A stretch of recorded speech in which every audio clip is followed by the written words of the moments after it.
Okay. Good evening, everybody, and welcome to the Church of Grace. My name is Patrick Hayes, and today is Friday, December 20th, and we are taking a break from the book of Matthew. Last week, we finished up Matthew part 50, and we got into a little bit of a lesson on the temple. Who was here for that lesson? Well, great, almost nobody. Okay, so the reason for the temple message and it being important is for tonight's message because we are talking about Hanukkah. And I know a lot of folks sometimes have the question, well, Patrick, why are we talking about Hanukkah? We will get into that as we go. Hanukkah is a story about a tremendous miracle that our God did back in about 160 BC. And one thing we find out that we're going to look at tonight that's interesting is that Jesus celebrated Hanukkah. And it's a piece of history that, honestly, we can learn so much from and we can be so encouraged by. So if you did not listen to last week's message, I suggest you do that. You can get it online on our website or our church's app, and it'll help with tonight's message. And tonight we're going to cover the Hanukkah story, and we're also going to cover the idea of why celebrate Hanukkah. And for next week, if you have any candles and candle holders and candlesticks, bring them. We're going to light some lights, and if you have a Hanukkah, which I believe most people would not, bring that, and we're going to light the Hanukkah lights, and it's going to be a fun time, and the kids are going to have a party, and it's going to be great. So the Hanukkah story, here we go. Wash, we're jumping right in, so just watch where we're going here. I want to make sure you're on. Okay, so our Hanukkah story starts off in 336 BC. Alexander the Great was king of ancient Greece. At the age of 20, Alexander the Great was king of ancient Greece. He ruled the world by the age of 20. By the age of 30, he had created one of the largest empires in history. Alexander the Great's empire stretched from Egypt north across the Mediterranean to Greece, and it went from Babylon all the way over to India. Alexander the Great died without an heir to his kingdom in the summer of 323 BC. Does anyone know where he died? Folks, you're getting a Bible quiz next week. All right? If you are not taking notes and keeping up on what we're talking about, you're going to struggle. Anyone want to guess? Where did Alexander the Great die? He did not die in Israel. Good guess. Definitely applicable to what we're talking about. Okay, so Moses had enough time to look it up on Google. Very good. Yes, Alexander the Great died in Babylon. Alexander the Great made Babylon the capital of his world empire. Babylon is one of the most important cities in the Bible, next to Jerusalem. The historian Diodorus said that the last words of Alexander the Great on his deathbed was to leave his empire to the strong. Alexander the Great had 4 generals, and they divided up the armies and started a war that lasted about 40 years. So Alexander the Great's empire was divided up amongst his 4 generals. Cassander was a longtime commander of Alexander the Great, and he would order the execution of Alexander the Great's wife, Roxana, and his son. Now, his son was born after the death of Alexander the Great. Next, Cassander executed Alexander the Great's mother, Olympias, to consolidate his power as the new king of Macedonia, present-day Greece. Ptolemy I founded a dynasty in Egypt that would last until 30 BC.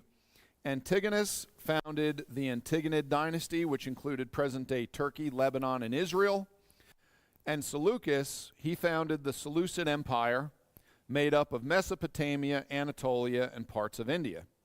And his empire would be the last remaining after 40 years of war between these generals and their heirs. The Seleucid Empire ruled over much of the known world when one of the most wicked and insane men in history came to power.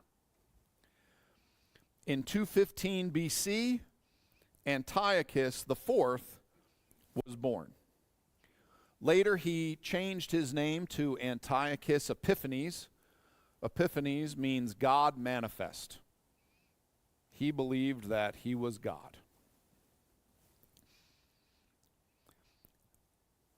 In 167 BC, coming home from a campaign in Egypt, Antiochus Epiphanes went up to Jerusalem and he entered into the Holy of Holies. He took the golden altar, the candlestick, all the vessels, the table of showbread, the golden censer, and everything that was not nailed down or on fire. Now, if you remember from last week's lesson, the temple was the center of not only the religious life of Jews, it was the center of their life. It was where God lived. Remember that when they set up the tabernacle in the wilderness, God dwelt between the cherub in the holiest of holies, on the Ark of the Covenant, on that mercy seat, the cover. It said that God dwelt between the cherubim. This was their most special place, and this is the first time in history that it was desecrated in a way that we would call it the abomination of desolation. He, Antiochus Epiphanes, massacred everyone he could find, and he went back to his own land. Now, you can read about this time period and the persecution of the nation of Israel by Antiochus Epiphanes in two historical books. One is Antiquities by Flavius Josephus. The other is the second book of Maccabees. You can find them both on my bookshelf over there by my table. The second book of Maccabees is a condensed version of a 5-volume work by Jason of Cyrene. He was a Hellenistic Jew who lived in 2nd century BC. Okay, these were accounts by a contemporary of the time. Yes? So Hellenistic was the type of Greek culture, which was completely pagan, with the Greek gods and, so Hellenistic. Yes. Yep, in name only. Yeah, he adopted the Hellenistic lifestyle. Antiochus wanted everyone to be one people and adopt all the customs of the Seleucid Empire. You have to remember that Alexander the Great conquered the whole world and told his soldiers and his officers, he told everyone that went to every country, you do not touch the churches. He said, I don't know who the real God is, and we are not going to make him mad. So every nation that he conquered, the people were free to worship their God. They did not tear down buildings. They did not massacre the priesthood. At this time, Antiochus Epiphanes didn't care who you were. Now, I want to give you an idea of the group of people that we call the Jews. I want you to understand who exactly they are for this story. And it's an idea that should be encouraging and awe-inspiring for the Christian today. Now, I'm going to go to the future, and we're off topic here, but that's fine because I think it's a neat part of the story. When we fast forward, and we're going to get to this, because remember, in a couple weeks, we're going to start our lesson on Matthew chapter 24, and we're going to go over the end times, and we're going to talk about the book of Revelation, and it's going to be a whole thing. It's going to go on forever. You're going to get tired of it. When we read about the Romans, and remember, the Romans are the next one to conquer the world. In about 30 BC, they take over, and they start their empire. When the Romans take over, there is what's called emperor worship. In Pergamus, there is a temple. That temple is mentioned in the book of Revelation. And the emperors themselves considered themselves to be God. And what they required was everyone in the Roman Empire to worship them. But they did it in a very casual way. They wanted every group to show up in Pergamus at the temple, and you had to take a pinch of incense and put it in the fire. And that was you offering incense to the Roman god, the Caesar of the day. That's all you had to do. And there was a Roman official there at the temple. You came in, okay, what's your name? Great. And who are you with? Okay, wonderful. There's incense. Okay, great. Have a nice day. We'll see you next year. Check. That was it. That was how easy they made it to worship idols. Just a pinch of incense, just once a year. No one has to see.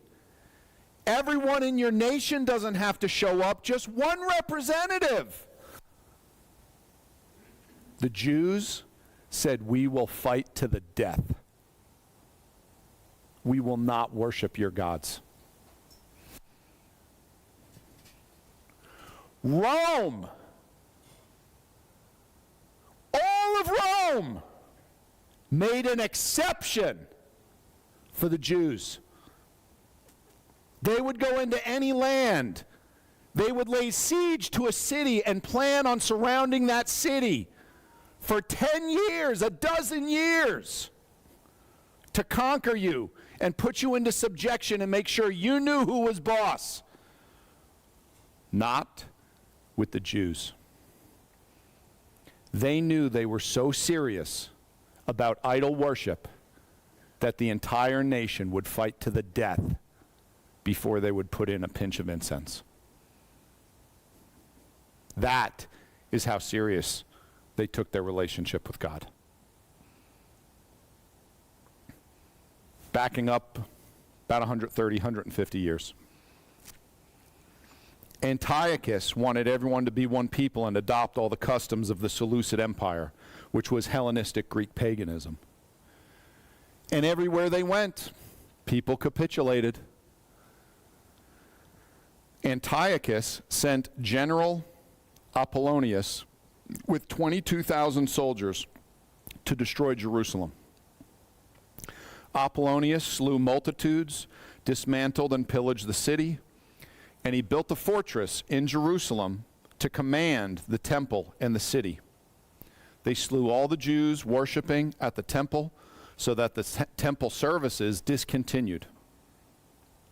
Antiochus decreed that all should conform to Hellenism, and the temple was consecrated to Zeus, making it desolate.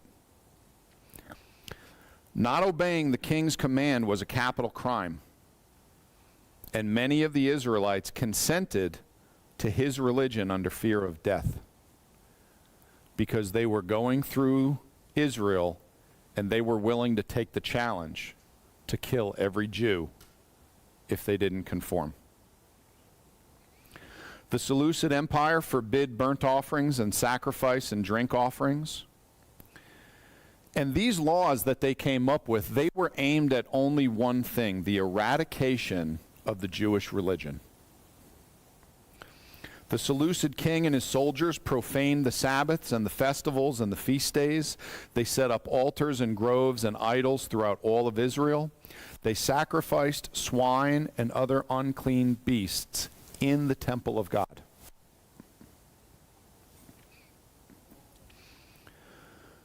They put to death women who had their children circumcised. They killed the babies and hung them from around the necks of the mothers. They burnt the book of the law in the streets. Owning the scriptures was a capital crime. It was the worst time in the history of Israel. The goal of Antiochus was to eradicate Judaism. However, many in Israel chose to die rather than to profane the things of the Lord. There was a mother who had 7 sons. They were all brought to the court of Antiochus Epiphanes. They were caught keeping the Sabbath. And they were all beaten in front of their mother. And then, after being beaten, they were ordered to consume pork and violate the law of Moses. Eat some swine and you can leave. They repeatedly refused, and Antiochus, one by one, tortured and killed the sons in front of the mother in the court.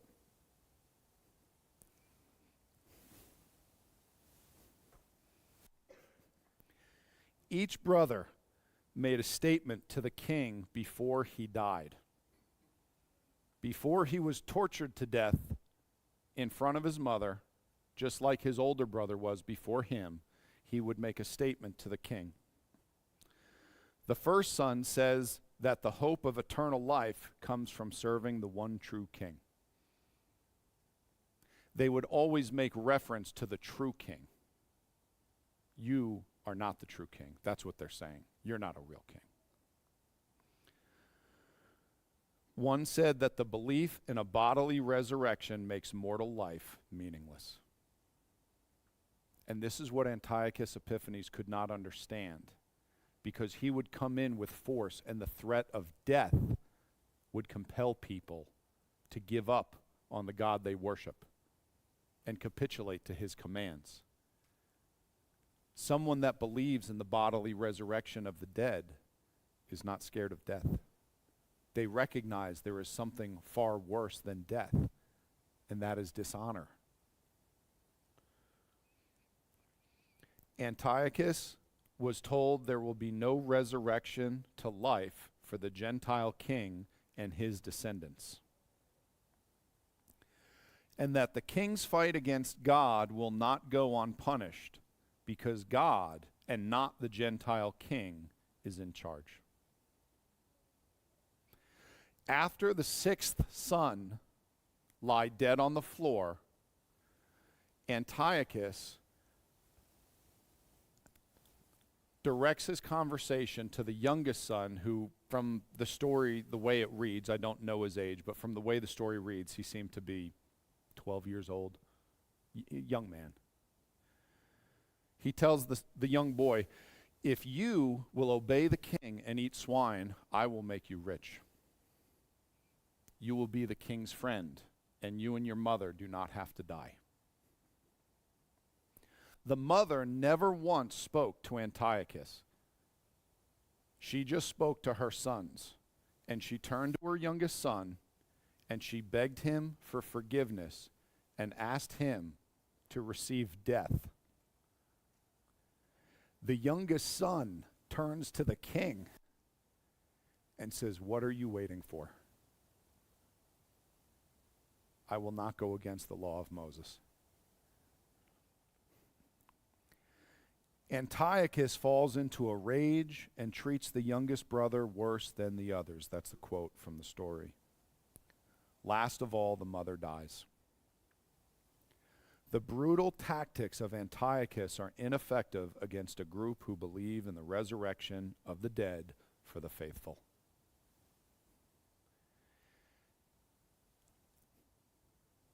It was just a piece of pork.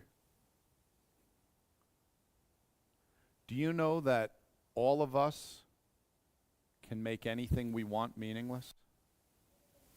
Oh, it's just, We can say that about anything. Anything we want to write off as inconsequential, not a big deal, we can do it. We do it every day. In the city of Modin lived a priest named Matthias, and he had 5 sons. One was named Judas, and he was called Maccabeus. Matthias the priest and his sons mourned over Israel. Then entered the king's men into the city of Modin. They gathered everyone together along with Matthias and his sons. The king's officers, the king's officers flattered Matthias and told him the same thing. We will make you rich. We will bring you into the circle of the king's friends if you will simply help the people in this town quietly worship the idol we are going to set up. You are the priest, and people respect you, and they look up to you. If you will make this go quickly and easily, we can just check a box, and we can move on to the next city, and no bloodshed needs to happen.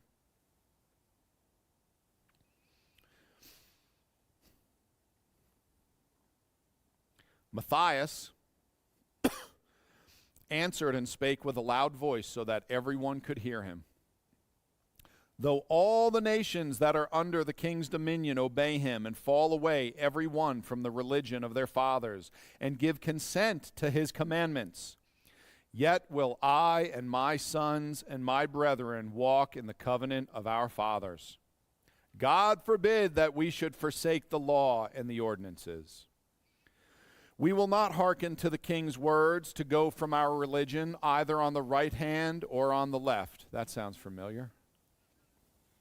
Now when he had left speaking these words, there came one of the Jews in the sight of all to sacrifice on the altar which was at Modin according to the king's commandment. So as he is making this speech, some man from the town approaches the altar to make an offering, a sacrifice to this idol that the king's men set up in this town. When Matthias saw, he was inflamed with zeal, and his reins trembled, neither could he forbear to show his anger according to judgment, wherefore he ran and slew him upon the altar. Also, the king's commissioner, who compelled men to sacrifice, he killed at that time, and the altar he pulled down. In this one incident, Matthias killed several people at the altar in Modin. Now, this might sound like an overreaction to some Christians and churches in America today, but it was not.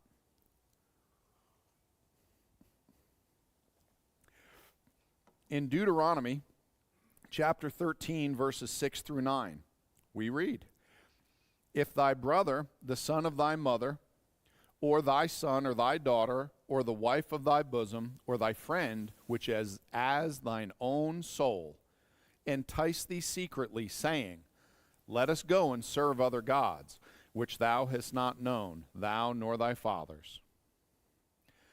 Namely of the gods of the people which are round about you, nigh unto thee, or far off from thee, from the one end of the earth even unto the other end of the earth. Thou shalt not consent unto him, nor hearken unto him. Neither shall thine eye pity him, neither shalt thou spare, neither shalt thou conceal him. But thou shalt surely kill him. Thine hand shall be first upon him to put him to death, and afterwards the hand of all the people.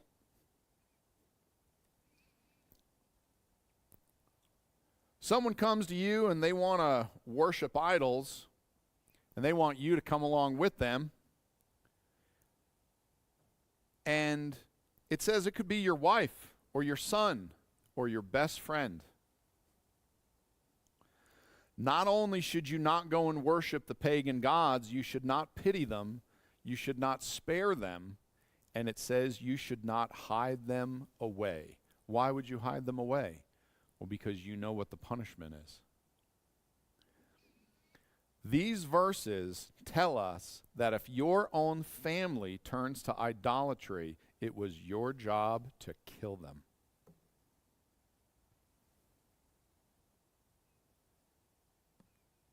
Put that on a t-shirt. How would that go over in churches today? Now, we read that, and most people, not everybody, most people would say, that's over the top, that's harsh, that's ridiculous. How could you imagine that? It's because we don't have the right perspective about God and His Word. The idea is that if your son goes off to worship pagan gods,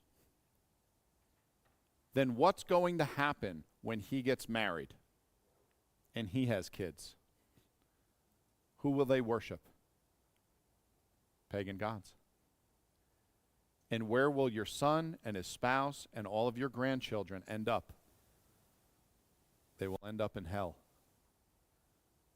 And their kids, your great-grandkids, and their kids, your great-great-grandkids, where will they all end up? They all worship pagan gods. They dead sure aren't worshiping the one true God. They dead sure aren't getting saved. They all wind up in hell. That is why God considers this so serious. If you don't put an end to it, you are condemning an entire line of your family tree to eternity and fire. That's why God said, nope, it's best we just stop it right here. And it's an act of mercy to spare generation after generation after generation from winding up in hell. The most important prayer in the entire Bible that the Jews have recited for thousands of years was the Shema. And the prayer talks about how the number one most important task is for you to teach to your children the law. Because if you don't teach them who God is, then they could wind up going after pagan gods, and you could be condemning generations to the lake of fire. Christians seem to have lost how important it is that we train our children, that we teach them the Word of God, that we introduce to them Jesus, and that we teach them that it's not only important that they get saved, but it is critical that they marry someone who is saved, who loves the Word of God, and then they teach their kids to do so as well. It is more important than any other job in the life of the Christian is to make sure that we teach our children. When we read through the Bible, we find out that the reason God chose Abraham to be the father of many nations was because he commanded his children and his household well. We find out that it was because he was a great father and that everyone in his house obeyed him and he taught them the law of the Lord. That's why God said, I can count on you to be the father of many nations.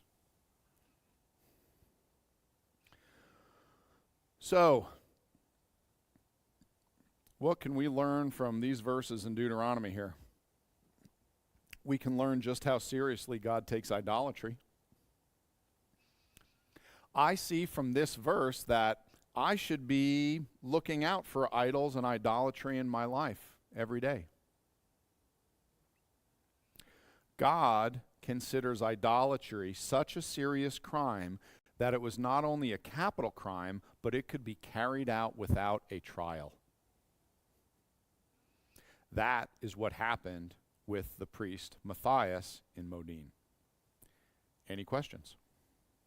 Yes, ma'am. Today, no. No, it does not.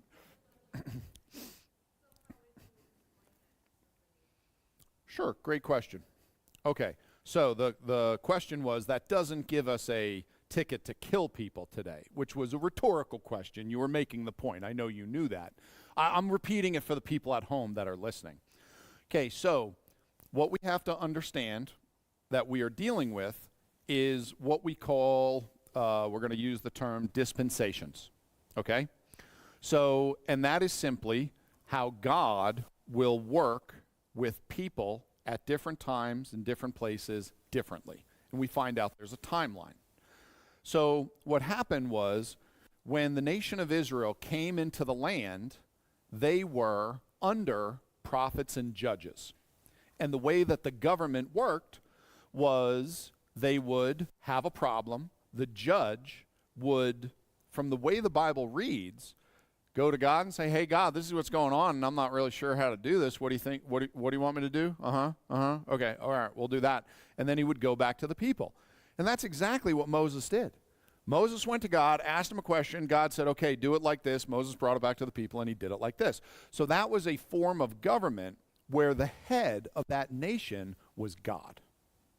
We don't have that anymore. So in those days, the system of government that God set up in the nation of Israel worked wildly different. Then what happened was all the people decided, we want to be like everyone else. We don't want to do this God thing anymore the way that you guys brought it to us 500, 600 years ago. We want a king. God said, you don't want a king. They said, no, we want a king. And God sent a prophet, and the prophet said, look, if you get a king, he's going to do this, and he's going to do this, and he's going to do this, and he's going to do this. You don't want a king. They said, we know what we want. We want a king. He said, okay, you get a king. So then enters a new dispensation, where now God is no longer working through a judge and running the nation of Israel. Now the people are required to obey the king. And what do we find out very quickly? Well, good kings, they're good. Bad kings, they're bad. Okay, when the wicked beareth rule, people mourn. So then we enter into King David, King Solomon, and right after that we have a civil war, and the nation of Israel splits into a northern and a southern kingdom, and it goes to pot. I mean, it just falls apart. Now, at the time, the nation of Israel still had a set of laws, and they still were able to execute capital criminals for the law of the Lord. So what God said was a capital crime still could be. Then what happened, we're going to fast forward all the way to about 30 BC when Rome takes over. All of a sudden, stuff starts to change. And it really changed gears when we get to somewhere around 5, 6, 7 AD, when Rome all of a sudden wrote a new policy, and they said, okay, the nation of Israel is no longer a sovereign state. We are removing from you what they called the scepter. And that was the power of that nation to be able to charge, try, convict, and execute capital criminals on their own. So now all of a sudden, Rome said, now you have to go through Roman courts, which is why Jesus could not be stoned, like the Bible said was the method of execution outlawed in the law of Moses. Now, anyone that we believe committed a capital crime, we got to bring them through the Roman courts, and then the Roman punishment for execution was crucifixion. So from that point forward, and it really didn't matter, because by 70 AD, the nation of Israel, spread out and took off because the Romans laid siege to Jerusalem and they destroyed everything. But the nation of Israel during the time of Jesus was no longer they were no longer a sovereign state, okay? And they no longer had God as their head. As a matter of fact, we can go all the way back to 586 BC when the Babylonians came in and laid siege to Jerusalem and took them away. From that point on, they were really a form of a colonized nation. Even though they had their own country and they spoke their own language and they had their own customs, they were underneath Babylon. Then they were underneath Persia. Then they were underneath Greece. So they no longer had the freedom that they had at one point when God gave Moses the Ten Commandments back in 1400 BC, and 500 years after that, when they're in the nation of Israel, and we're through the time of the judges, and we're into the prophet Samuel. They no longer had that type of relationship with God and freedom to do things God's ways. So now, we as Christians today obviously have a form of government that is nothing like the Bible. We've developed a far superior criminal justice system where we just let everyone go, which has been working out great for everybody. So, yeah, put that on a t-shirt. Does that answer your question? Okay, so you got to remember. Oh, Pam, go ahead.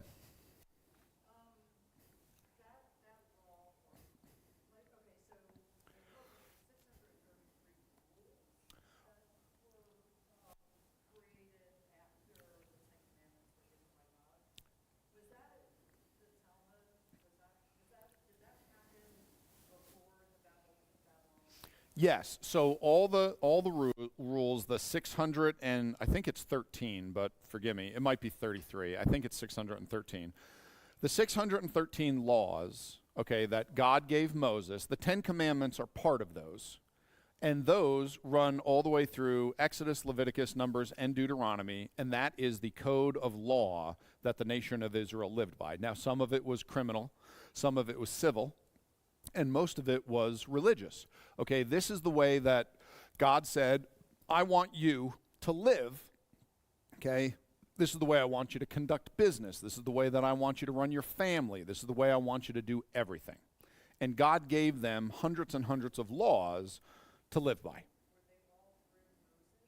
They were all through Moses. They all came in what we call the first 5 books of Moses, the Torah, or if you want to use the Greek term, the Pentateuch. But they're all contained in those first 5 books. The Talmud that you brought up, what that is, and I know let's just go to a timeline. Let's just do it, okay? Let's see where we are. Okay, so, here we go. Okay. So, if you look, let's see. Oh, okay, that'll work. So here, what we have is Mosaic Judaism in the top left-hand corner, 1400 BC. Moses gets the 10 Commandments, comes down from the mountain, and we set up what we call Mosaic Judaism. In 970 BC, we have monarch Judaism. Okay, so now we are no longer running the nation of Israel directly with God in control. Now we have a king. King David was the first king, or we can call him the second if you want to count Saul as the first king, and King David's reign begins. Then what we have is in 586 BC, we have the Babylonian siege that takes place, and this changes everything. The Babylonian siege takes the Jews from the nation of Israel and takes them away captive to Babylon for 70 years. Now, they also destroyed the temple. This was a big deal because you got to remember, if you were Jewish, a big part of being Jewish was this temple. We went there 3 times a year for feast days. We went there to dedicate our new baby that we had. It was the center of our religion and our life, and we planned our calendar around it. And now we are taken away to Babylon, and we don't have a temple, and we're in a foreign land. So the question was, how do we remain Jewish? How can we do it? So the one thing you have to remember is, although in 586 BC, that's when the temple was destroyed, the first siege happened in 605 BC. There were 3 sieges by the Babylonians. You can read about all of them in 2 Kings chapter 25. So during the first siege, they left the temple intact, but they took away all the temple stuff, and they took away a bunch of the Jews captive, and Daniel was one of those fellas that was taken away. As soon as the Jews show up in Babylon, they immediately set up a mikvah, which was their ceremonial water for cleansing and purification, which is the first thing a Jewish community sets up anywhere in the world. Then they set up their yeshiva, so they had Jewish schools for their children to go and learn. They set up their, what we would call the Jewish deli, so they could eat their kosher food. And by the time the temple was destroyed in 586 and all the Jews went to Babylon, they already had a complete setup for their culture to survive, but we were missing the temple. So then what happened was the rabbis got together and they said, okay, we still have to be Jewish. How do we remain Jewish without a temple in a foreign land? So they went back to the law of Moses, and the Talmud is a commentary on the law of Moses by rabbis over decades and centuries that was compiled for us to understand how do we be Jewish in a foreign land. And when I say us, I'm talking about, them who were taken away. So that's where the Talmud comes from. And it was because of that problem that they ran into where, what do we do now? Okay, so then 516 BC right here, we have what I call colonial Judaism. So they go back, they rebuild the temple, they rebuild the city, and they're back in Jerusalem, but they are no longer a sovereign state. They are under the government of the Persian Empire. Then we move into 400 BC, and we hit Pharisaical Judaism. So this is a point where God stops sending prophets. Prophets are no longer showing up in Israel. So at this point, what do? God shut off the spigot. See, the whole idea of the prophets was God's correction. So when they veered off and were going in the wrong way, God sent a prophet and said, nope, you guys, you're messing up, you got to do this. The prophets ceased, so then the schools of the Pharisees and the Sadducees rose up and took charge as we are the religious leaders, and this is the way that we are supposed to worship God and how everything is supposed to run. Then we move forward and we get to 70 AD when the second temple was destroyed and all the Jews leave. Jerusalem is in ruins, it is on fire, and the temple has never been rebuilt again. So those are the different phases of Judaism as far as how things have changed. Does that help? Go ahead, finish your...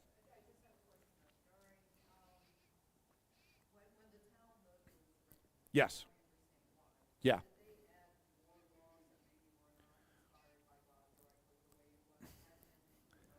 Okay, yes. So the question was, did they add more laws than what was given to Moses? Yes. Absolutely not. The Talmud was not inspired by God any more than any other book, okay, that we're writing about. Now, but here's the way it works. And we talk about this, and you can joke about this with any Jewish friend you might have. Wherever you find two rabbis, you have at least 5 opinions. And here's the thing, Christians are no different. Pick whatever subject we want to talk about. Now, I can flip back to Exodus chapter 20 and I can ask everyone, hey, are you allowed to steal? And everyone says no. I say, I agree. Why do we all agree so clearly on that one? Because there's a commandment that says, thou shalt not steal. 4 words. Easy, right? Great. It's a wonderful commandment. Okay, now let's go back to the 4th one. How do you keep the Sabbath? Let's go to the 5th one. How do you honor your mother and father? That's a broad commandment. Now, if I ask the question, do you have to honor your mother and father? We all go, yep. Then I say, great, how do you do that? Books are written. A book by this pastor's written, a book by that pastor's written, and we read all the books.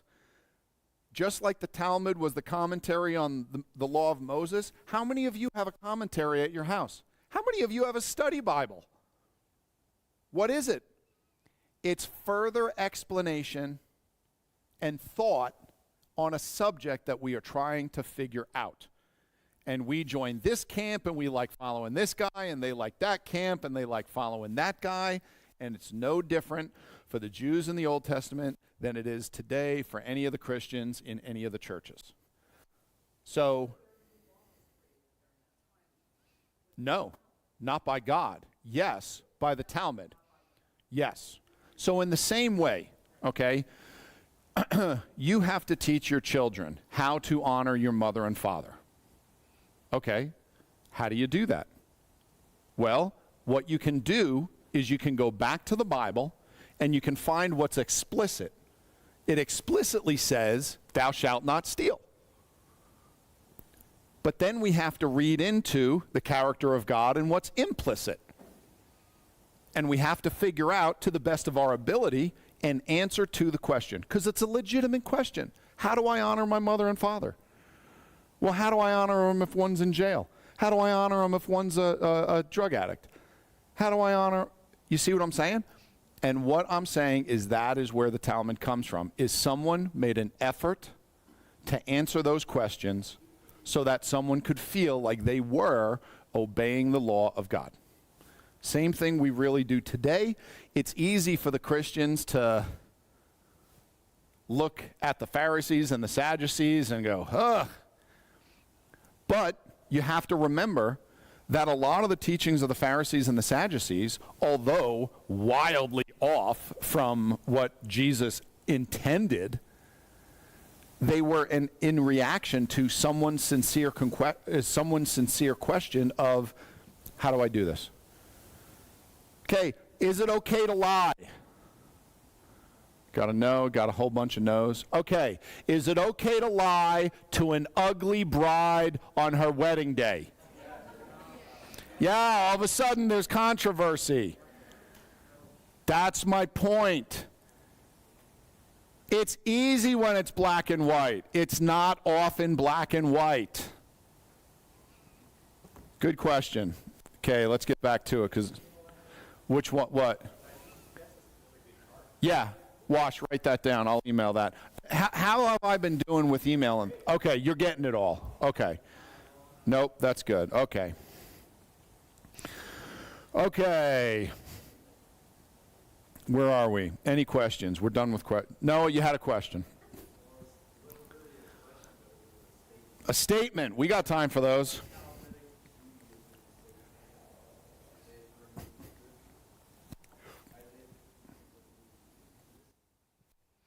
Okay, sure.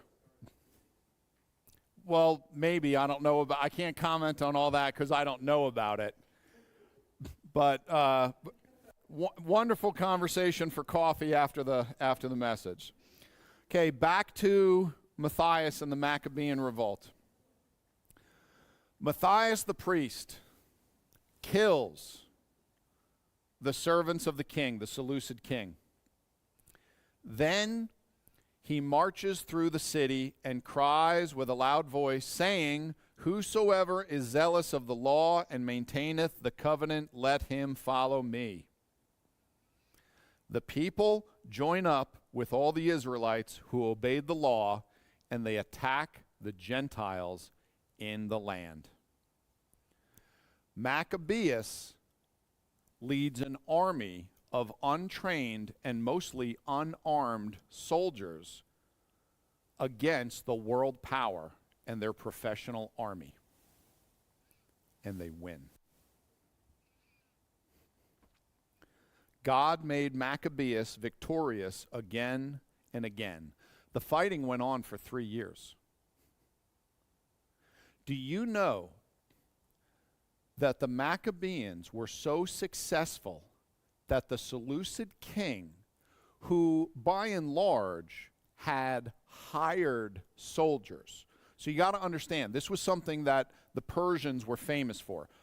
King Artaxerxes, who had the 1,000,000-man army, who Alexander the Great then defeated. He had a 1,000,000-man army because every country he would go to and conquer, he would tell them, I get access to half of your army for this many years to fight my battles, and then they can come home and I won't destroy your country. And they made the deal, and there, bada bing, we'll do that. You guys are going to go fight with him. So they had this massive army, but they were mostly not Persians. They were people from other countries hired to fight under the Persian king. The Seleucid Empire was no different, but King Antiochus IV ran out of mercenaries to hire to send to Israel because everyone was dying. And the stories continued to come back that God was fighting against them.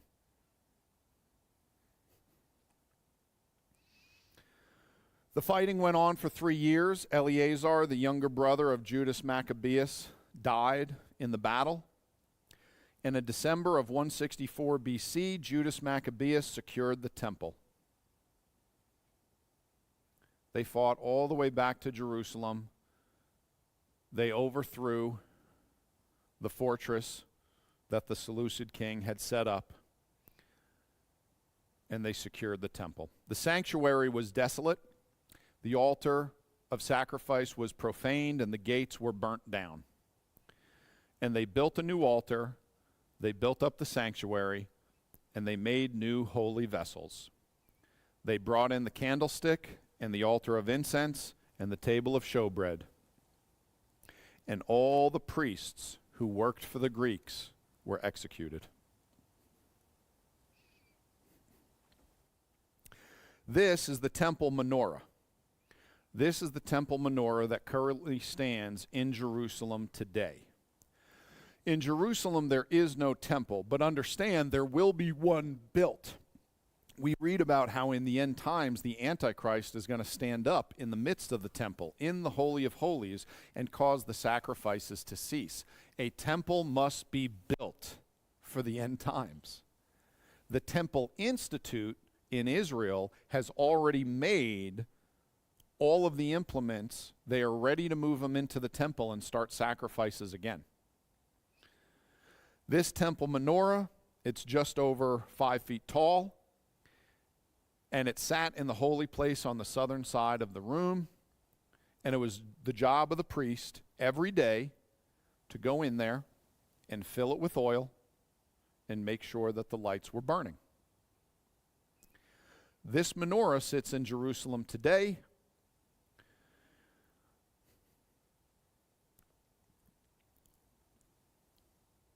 The lights were supposed to never go out. There was one, now understand, this is the menorah, the 7-branched candlestick. The menorah that we find in the temple was not candles, it was an oil lamp. But one of the lamps was always to remain lit.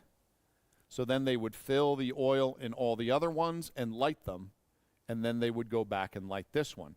So the light was never extinguished from the temple. The light represented God. And what we find out later on, and I don't have time to get into the whole thing because we're already late and I have like 2 hours more of teaching, is that we find out that what did this light represent? It represented Jesus, the light of the world. We'll get there later. The point is, the temple menorah was always supposed to be lit, but there was a problem. The oil that was supposed to be used in the temple menorah was special. The temple was cleaned and rededicated by the Maccabees. They only found one small flask of the oil with the seal of the high priest on it. The law of Moses dictated that the temple could only be lit with specially prepared oil. And the amount of oil that they had remaining in this one vessel was only going to be enough to light the temple menorah for a day. It would take 8 days to produce a new batch of oil. They said, we have the oil for a day, we will burn the lamp for a day because we're ordered by God to light it. They burnt the incense And the lamps which were on the candlestick they lighted, and they gave light into the temple. And the oil that was only enough for one day lit the temple for 8 days. And that gave them the time they needed to produce more ritually pure oil, so the lights never went out again.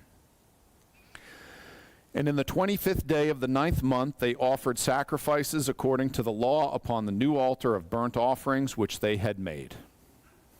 Now, funny enough, out of all the descriptions of the menorah in the Bible, the one thing it doesn't tell us is if the arms are straight or curved. So there's a big debate about that. There's a big debate about everything. This is the giant Hanukkah in Jerusalem that is lit every year. Going back to the book of 2 Maccabees, moreover, Judas and his brethren with the whole congregation of Israel ordained that the days of the dedication of the altar should be kept in the season from year to year by the space of 8 days from the 25th day of the month Kislew. So they made a holiday, and for over 230 years the nation of Israel celebrated the rededication of the temple. That includes the time that a young boy from Nazareth traveled to Jerusalem for the feast of the dedication. Do you know what the word Hanukkah means? The Hebrew word Hanukkah means in English? It means dedication. When Jesus was an adult, he traveled to Jerusalem to celebrate the dedication as well. In John chapter 10, verses 22 and 23, and it was at Jerusalem, the feast of the dedication, and it was winter. Just so he's making sure that we know what feast we're talking about. And Jesus walked in the temple in Solomon's porch. Now, if you read through that, you find out that he actually did a teaching on the lights. Any questions?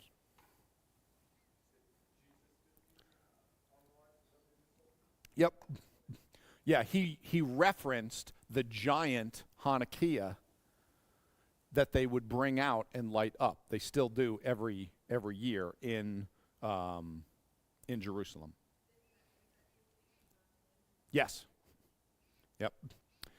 In the late 1st century A.D., Josephus records some detail about how the Festival of Lights was celebrated from the time of the Maccabean revolt up to when the temple was destroyed in 70 A.D.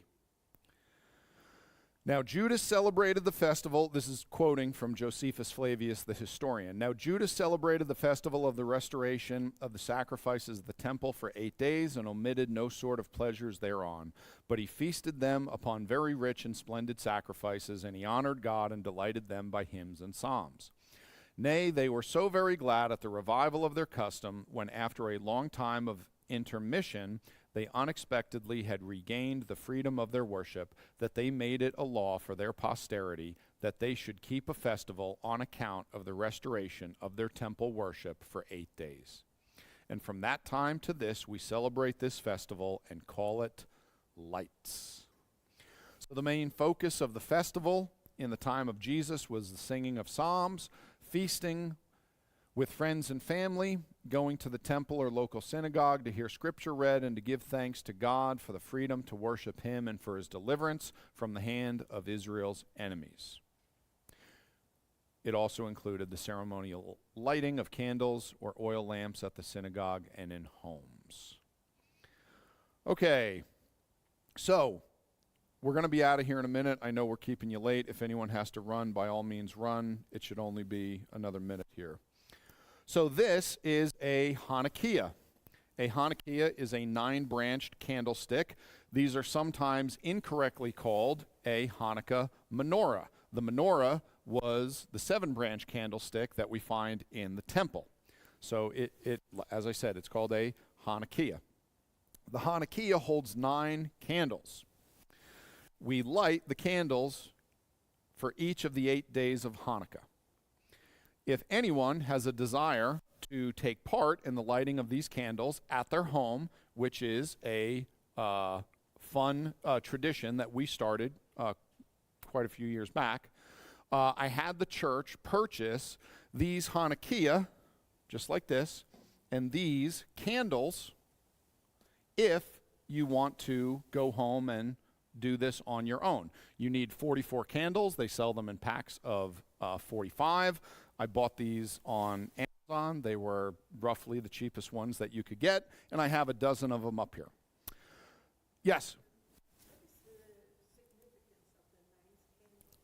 Doris, I'm so glad you asked that. The 9th candle is called the shamash. It is the servant candle or the helper candle, and we'll get to that in a minute. Yep. So, if you don't have a Hanukkah, you can line up any 9 candles that you want. You don't have to have them in this. The first night of Hanukkah this year is December 25th, and it starts at sundown.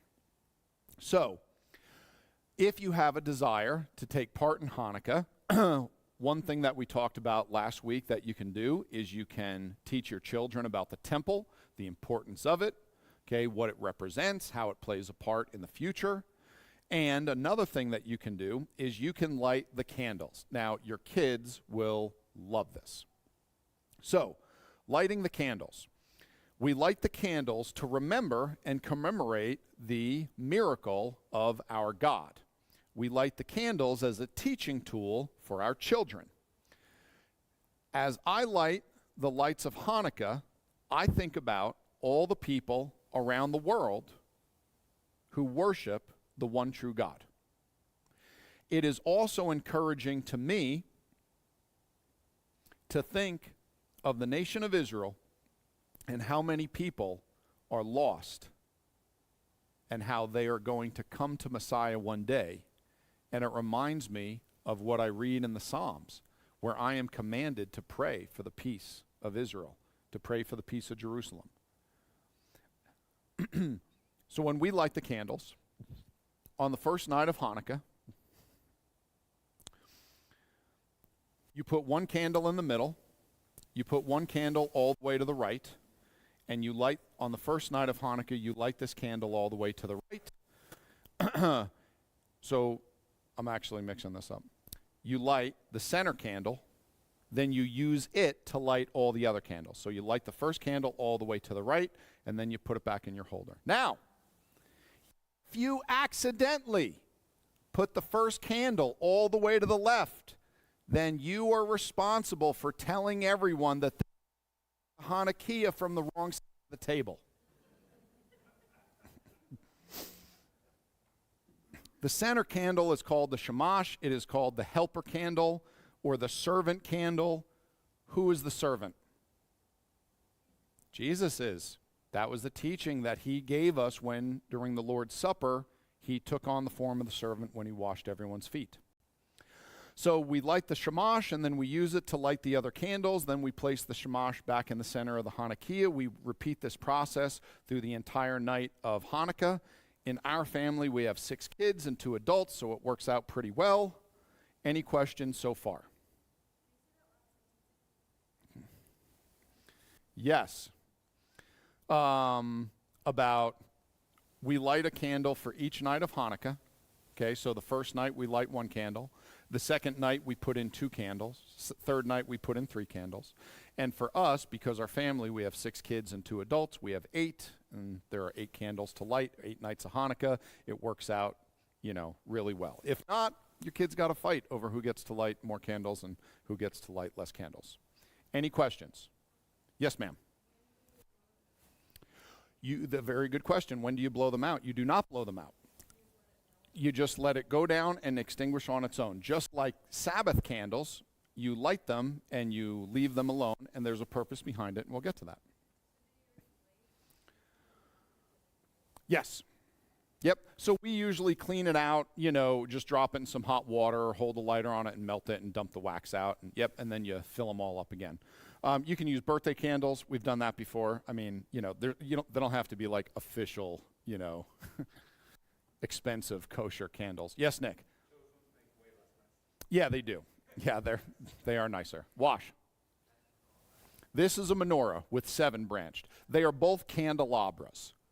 Okay, they're both different forms of candelabras. You have a menorah, which is a 7 branch. You have a Hanukkah, which is a 9 branch. And you also notice that the shamash, the helper candle, stands out.